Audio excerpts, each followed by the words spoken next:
Oke, baiklah. Assalamualaikum warahmatullahi wabarakatuh.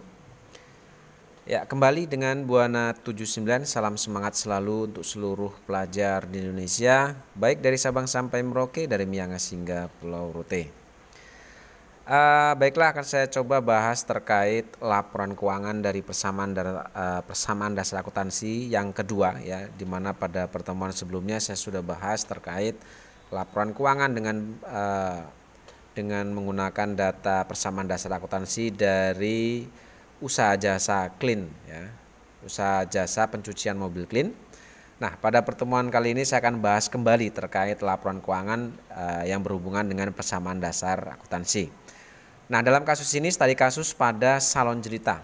Ya, pada pertemuan sebelumnya sudah saya jelaskan bahwa laporan keuangan terkait dengan persamaan dasar akuntansi ini akan kita buat 3 laporan keuangan. Yang pertama adalah laporan laba rugi, kemudian yang kedua laporan perubahan modal, dan yang ketiga adalah laporan neraca.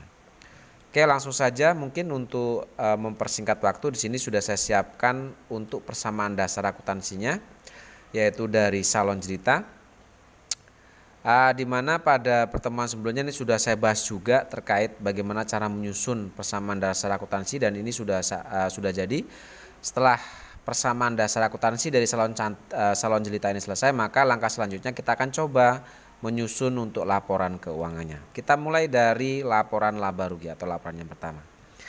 Oke, bahwa untuk laporan laba rugi itu terkait data-data yang berhubungan dengan pendapatan dan pengeluaran, sehingga untuk menyusun laporan laba rugi datanya kita berpatokan pada data yang ada di persamaan dasar akuntansi. Kita lihat di sini untuk mempermudah bagaimana cara menganalisis.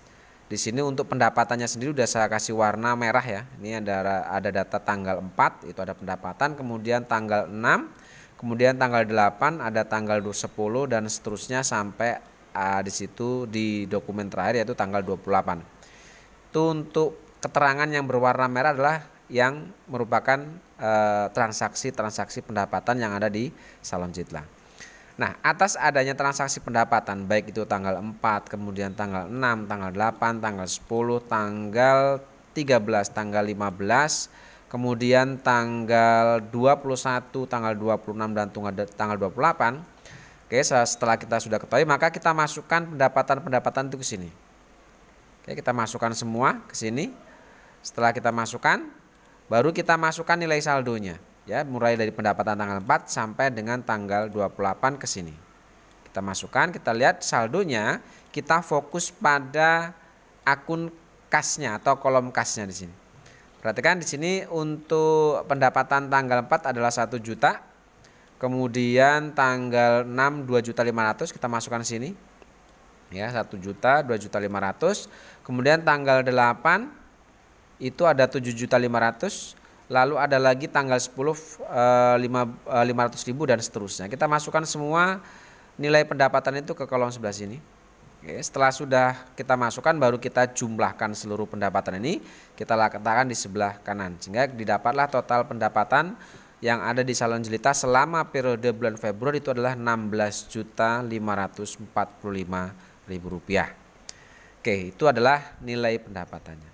Sekarang setelah kita masukkan unsur pendapatan atau komponen-komponen pendapatan selama Februari, maka kita akan masukkan juga untuk pengeluarannya. Nah, kita lihat di sini untuk pengeluaran, di sini saya kasih tandai bahwa untuk keterangan berwarna hijau, yaitu ada pengeluaran untuk membayar beban sewa, kemudian pengeluaran tanggal 20 untuk membayar biaya listrik, air dan telepon, dan terakhir tanggal 25 itu untuk membayar gaji.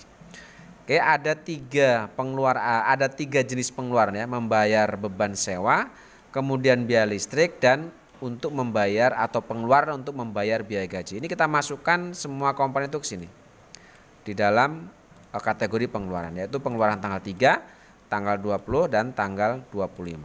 Kemudian kita masukkan nilai pengeluarannya, di mana kita lihat untuk beban sewa itu dikeluarkan 1 juta. Kemudian pengeluaran yang kedua itu tanggal 20 itu sebesar 300.000 untuk biaya listrik, dan terakhir tanggal 25 untuk membayar gaji karyawan itu sebesar 800.000. Kita masukkan ke kolom sebelah sini atau baris sebelah sini secara vertikal. Oke, setelah itu baru semua pengeluaran ini kita jumlahkan, kita letakkan ke sini. Ya, didapatlah nilai 2.100.000. Itu adalah pengeluaran selama bulan Februari. Oke, setelah komponen pokok kita sudah dapatkan nilai totalnya, yaitu total pendapatan dan pengeluaran, maka total pendapatan ini kita kurangkan dengan total pengeluaran. Sehingga di sini didapatlah nilai sebesar 14.445.000. Inilah yang disebut dengan laba usaha. Disebut laba karena saldo pendapatan atau nilai pendapatan lebih besar dari nilai pengeluaran. Tetapi apabila ini kita balik, nilai pengeluaran lebih besar dari total pendapatan, maka di sini keterangannya adalah rugi usaha atau perusahaan mengalami rugi. Karena ini laba, maka kita kasih keterangan di sini adalah laba usaha. Oke, seperti itu cara menyusun laporan laba rugi. Jadi cukup mudah dan cukup simpel seperti itu. Oke, sekarang kita masuk ke jenis laporan yang kedua, yaitu laporan terkait laporan perubahan modal atau perubahan adanya modal usaha dari Salon Jelita ini. Nah, untuk menyusun laporan perubahan modal ini pun sangat gampang ya. Yang pertama, kita masukkan dulu modal awalnya. Nah, untuk modal awal kita lihat di sini di persamaan dasar akuntansi, lihat di sini untuk saldo awal dari modal. Di sini kalau kita lihat modalnya adalah 14.500.000. Ini kita masukkan sebagai modal awal. Oke, lalu yang kedua, komponen yang kedua kita masukkan pengambilan pribadi atau privo oleh pemilik apabila ada. Ya, kita lihat coba apakah ada pengambilan pribadi oleh pemilik. Lihat keterangannya di sini apakah ada privo. Ternyata di sini tidak ada. Nah, karena tidak ada artinya kosong berarti ya, tidak ada. Lalu kita jumlahkan saja di sini karena tidak ada pengambilan pribadi oleh pemilik, maka otomatis modalnya pun akan utuh yaitu 14.500.000. Seperti itu ya. Jadi modal awal itu adalah 14.500.000. Karena tidak ada pengambilan pribadi oleh pemilik, maka modal awal ini utuh. Menjadi totalnya adalah modalnya 14.500.000. Nah, setelah itu, setelah kita masukkan modal awal, kemudian kita masukkan komponen privo jika ada. Kalau tidak ada berarti kita lewat saja. Lalu langkah selanjutnya adalah kita akan coba masukkan berapa laba usahanya atau laba bersih usaha. Nah, laba bersih usaha ini kita ngambil datanya dari laporan laba rugi ini. Bahwa kita tahu, sama-sama tahu bahwa tadi untuk laporan laba rugi itu menghasilkan laba sebesar 14.445.000. Maka untuk laba bersih itu yang kita dapat di laporan laba rugi, kita masukkan ke sini sebagai laba bersih usaha. Sehingga modal awal sudah dapat 14.500.000, lalu selama Februari usaha berjalan kemudian mendapatkan laba bersih usaha yaitu 14.445.000. Nah, untuk mengetahui berapa nilai modal akhir tanggal 1 Februari, sorry ini salah ya. Tanggal 1 Februari harusnya. Ini kita perbaiki dulu.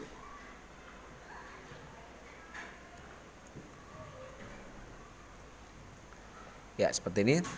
Modal akhir 31 Februari, maka nilai modal awal ini ditambah dengan laba bersih usaha. Maka didapatlah nilai sebesar Rp28.945.000.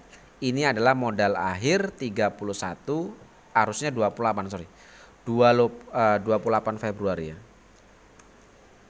28 Februari 2017. Ya, seperti ini.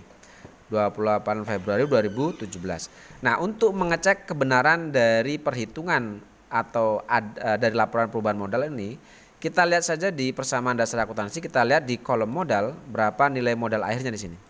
Kita lihat di kolom modal akhirnya ketemu Rp28.945.000. Ini sudah sesuai dengan adanya pembuatan laporan perubahan modal yaitu Rp28.945.000. Kalau sudah sama perhitungan di laporan perubahan modal dengan perhitungan yang di persamaan dasar, itu artinya untuk pembuatan laporan perubahan modal itu sudah dipastikan benar.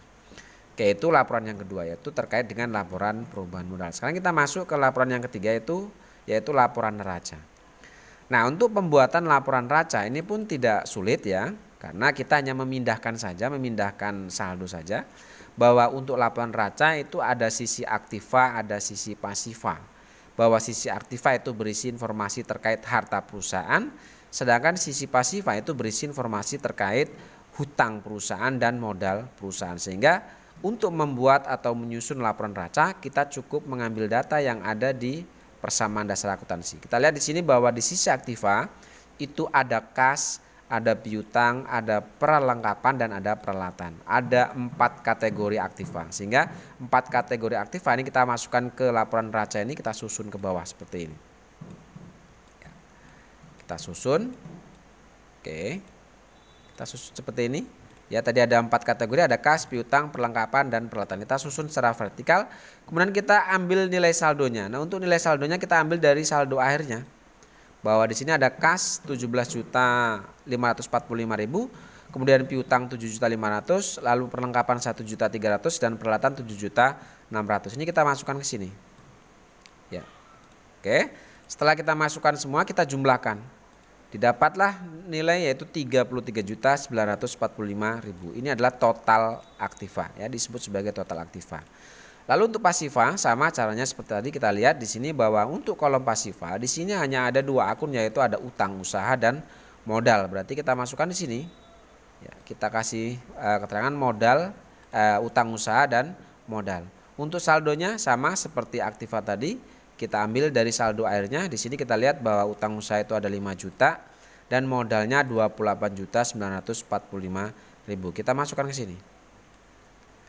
Ya, lalu kita jumlahkan utang usaha plus modal tadi, didapatlah nilai sebesar 33.945.000. Nilai total pasiva ini seimbang atau balance dengan total aktiva. Dan ini pun sama dengan total aktiva dan pasiva yang ada di persamaan dasar akuntansi yang sebelumnya sudah kita buat. Seperti itu. Oke ya, jadi itu kira-kira bagaimana cara menyusun laporan keuangan. Ya, khususnya yang sumber datanya kita ambil dari persamaan dasar akuntansi yang kita buat sebelumnya. Baik, saya rasa ini mungkin yang bisa saya sampaikan untuk materi hari ini. Untuk pertemuan selanjutnya kita akan coba bahas untuk materi-materi yang lain. Semoga ini bisa membantu dalam proses pembelajaran di rumah maupun di sekolah. Terima kasih. Assalamualaikum warahmatullahi wabarakatuh.